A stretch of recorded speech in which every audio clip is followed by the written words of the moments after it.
پشان د خپو په پنجو ګرځي دا د چا پشان د خپو په پنجو ګرځي دا به ښه شي چې د وخت څپېړې وخوري لکه پاڼه کړنګونو کې به ورک شي لکه پاڼه کړنګونو کې به ورک شي چې کوټه شي او د بخت څپېړې وخوري او پس له دې نه که هوښیار نه شي قربان شم بیا کېدی شي چې هر وخت څپېړې وخوري نظم له راځم چې ښه ښایسته من به راشي ښه ښایسته من به راشي ښه ښایسته وطن به جوړ شي ښه ښایسته بهار به راشي ښه ښایسته ګلشن به جوړ شي هر یو باغ به سرې غوټۍ وي ښه ښایسته چمن به جوړ شي بیا به څوک بې یاره نه وي د هر چا صنم به جوړ شي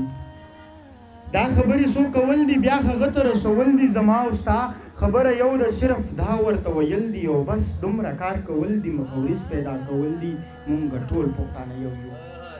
دا تصدیق ورته کول دي مونږ ټول پښتانه یو یو دا تصدیق ورته کول دي هر زلمی به شاه زلمی وي هر زلمی به معتبر وي هره پیغله به ځلیږي ترېنه ډک به هر ګودر وي مازدیګر به ګلورین وي په سحر کې به اختر وي څوک به چرې خفه نه شي هر سړی به بختور وي څوک به چرې خفه نه شي هر سړی به بختور وي خو بس دا د نفرت کرښه دغه کرښه ورانول دي او بس دومره کار کول دي هر زلمی به شاه زلمی وي هر زلمی به معتبر وي هره پیغله به ځلیږي ترېنه ډک به هر ګودر وي مازدیګر به ګلورین وي په سحر کې به اختر وي څوک به چرې خفه نه شي هر سړی به بختور وي خو بس دا د نفرت کرښه دغه کرښه ورانول دي او بس دومره کار کول دي مخورس پیدا کول دي مونږ ټول پښتانه یو یو دا تصدیق ورته کول دي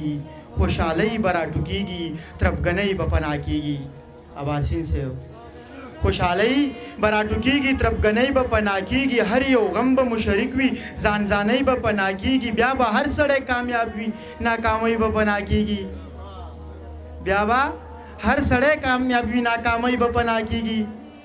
راشه لاس په لاس کې راکه مړه پرېږده د چا ماوره